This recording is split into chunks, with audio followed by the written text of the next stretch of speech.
بسم اللہ الرحمن الرحیم۔ موت سے کسی کو چھٹکارا نہیں۔ جو بھی اس دنیا میں آیا ہے جانے کے لیے ہی آیا ہے۔ اس دنیا میں آنے کی ترتیب تو ہے مگر جانے کی ترتیب کوئی نہیں۔ موت ہر انسان کو آنی ہے، چاہے وہ بچہ ہو یا بڑا، جوان ہو یا بوڑھا، امیر ہو یا غریب، جھونپڑی میں رہنے والا ہو یا محل میں رہنے والا ہو، سب کو ایک دن اپنی کچی قبر میں تنہا سونا ہے۔ جب آدمی کی روح نکلتی ہے تو اس کے منہ کھلا رہ جاتا ہے، اس کے دونوں ہونٹ ایک دوسرے سے جدا ہو جاتا ہے۔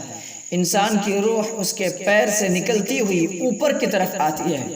جب آدمی کی روح دل اور پھیپھڑے تک پہنچتی ہے تو یہ وقت ہوتا ہے جب آدمی کی سانس الٹی چلنے لگتی ہے۔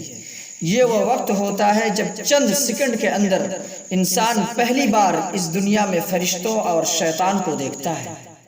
ایک طرف شیطان اس کے کان میں مشورے دیتا ہے اور دوسری طرف اس کے زبان سے اس کے عمل کے مطابق کچھ الفاظ نکلنے لگتے ہیں۔ اگر انسان نیک ہو تو اس کا دماغ اس کی زبان کو لا الہ الا اللہ محمد رسول اللہ پڑھنے کی تلقین کرتا ہے۔ اگر انسان بدمعاش، بددیانت، بدمزاج ہوتا ہے تو اس کا دماغ عجیب کنفیوژن اور ہیبت کا شکار ہو جاتا ہے۔ وہ شیطان کے مشورے کو قبول کرتا ہے اور اس کو زبان سے اس کے عمل کے مطابق کچھ الفاظ نکلنا چاہتا ہے، اور وہ بھرپور کوشش کرتا ہے کچھ بولنے کی، وہ کوشش کرتا ہے تڑپنے کی، لیکن وہ تڑپ بھی نہیں پاتا۔ اور یہ سب کچھ اتنی تیزی سے ہوتا ہے کہ انسان کو اور انسان کے دماغ کو دنیا کی کوئی بات سوچنے کا موقع بھی نہیں مل پاتا۔ انسان کی روح نکلتے ہوئے اس کے ذہن میں زبردست تکلیف ہوتی ہے، لیکن وہ تڑپ بھی نہیں پاتا، اور اس کے بعد اس کے پورے جسم کی روح اس کے حلق میں جمع ہو جاتی ہے۔ اور یہ وہ بات ہے جس کو قرآن کریم میں خوبصورت انداز سے بیان کیا گیا ہے۔ فلولا إذا بلغت الحلقوم وأنتم حينئذ تنظرون ونحن أقرب إليه منكم ولكن لا تبصرون۔ اور پھر انسان کا جسم بے جان گوشت کے لوتھڑے کی طرح پڑا رہ جاتا ہے، جس میں ہلنے جلنے کی کوئی گنجائش نہیں رہتی۔ آخر میں حلق اور دماغ سے روح نکل جاتی ہے اور آدمی کی آنکھیں کھلی رہ جاتی ہے، اس کی پلکیں پلٹ جاتی ہیں، اور اس کے بعد حلق اور دماغ کی روح بھی کھینچ لی جاتی ہے، اور آدمی کی آنکھوں کی پتلیاں اوپر کو چڑھ جاتی ہے، اور پھر انسان کی زندگی کا وہ سفر شروع ہوتا ہے جس کا احساس اس دنیا میں موجود لوگوں کو نہیں ہو سکتا ہے۔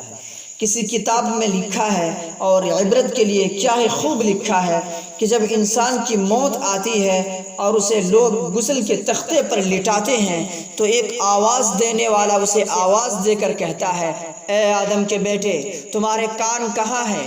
آج کس چیز نے انہیں بہرا کر دیا؟ آج تمہاری آنکھیں کہاں ہے؟ کس چیز نے انہیں اندھا کر دیا؟ آج تمہاری صاف ستھری زبان کہاں ہے؟ کس چیز نے انہیں گونگا کر دیا؟ تمہاری بہترین عمدہ خوشبو کہاں ہے؟ کس چیز نے انہیں بدل دیا ہے؟ آج تمہاری دولت کہاں ہے؟ کس چیز نے تمہیں دوسرے کا محتاج بنا دیا؟ پھر جب اس کی لاش قبر میں رکھی جاتی ہے تو ایک پکارنے والا پکار کر کہتا ہے، اے آدم کے بیٹے، تم نے دنیا میں دولت جمع کی تھی یا دنیا نے تمہیں اپنی چنگل میں پھنسا رکھا تھا؟ اے ابن آدم، تم نے موت کی تیاری کی تھی یا موت نے تمہیں اچانک آ پکڑا؟ اے ابن آدم، تمہیں مٹی سے پیدا کیا تھا اور آج پھر میں نے دوبارہ مٹی میں تمہیں واپس کر دیا، اور جب میں نے تمہیں مٹی سے پیدا کیا تھا تو اس وقت تمہارے کاندھے خالی تھے، لیکن جب آج تم دوبارہ اس مٹی میں واپس آ رہے ہو تو تمہارے کاندھے پر تمہارے گناہوں کا بوجھ لدا ہوا ہے۔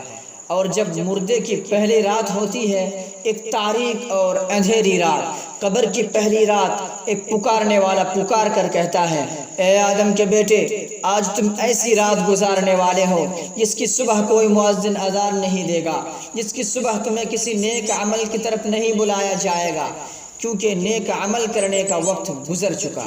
اور اس کے بعد ایک دوسری آواز آتی ہے، اے ابن آدم، آج تمہیں سب چھوڑ کر جا چکے ہیں، تمہیں سب اس مٹی میں چھپا کر اور دفنا کر جا چکے ہیں، اور اگر وہ لوگ یہاں تمہارے ساتھ رہتے بھی تب بھی تمہیں کوئی فائدہ نہیں دے سکتا۔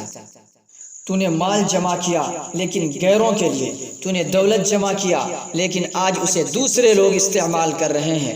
آج اگر تیرا عمل اچھا اور نیک ہوگا تو تیرے لیے جنت کے دروازے کھول دیے جائیں گے، اور اگر تیرا عمل برا ہوگا تو پھر دہکتے ہوئے انگارے تمہارے لیے ہے۔ سو اے میرے بھائی اور اے میری بہن، یہ زندگی بڑی مختصر اور چھوٹی ہے، کچھ پتہ نہیں کہ کب اور کہاں ہم میں سے کس کی موت آ جائے، کیونکہ اس دنیا میں آنے کی ترتیب تو ہے مگر جانے کی ترتیب نہیں۔ سو ہماری پوری زندگی کی کوشش کا محور یعنی سینٹر یہ ہو کہ ہم دنیا کا کوئی بھی کام کریں مگر اس طریقے پر ہو کہ اللہ ہم سے ناراض نہ ہو، تاکہ جب ہمارے اس دنیا سے جانے کا وقت آئے تو پھر ہمارے دماغ دنیا کی الٹی سیدھی چیزوں کے بجائے ہماری زبان کو لا الہ الا اللہ کی تلقین کرے، اور جب ہم اس دنیا سے رخصت ہو رہے ہوں تو ہماری زبان پر وہ کلمہ ہو جس کے بارے میں رسول پاک صلی اللہ علیہ وسلم نے فرمایا، جس کا آخری کلمہ لا الہ الا اللہ محمد الرسول اللہ ہوگا وہ ضرور جنت میں داخل ہوگا۔ اور آپ کے لیے آخری پیغام یہ کہ آپ اس مختصر سی کلپ کو دوسرے تک پہنچانے میں ہماری مدد کریں۔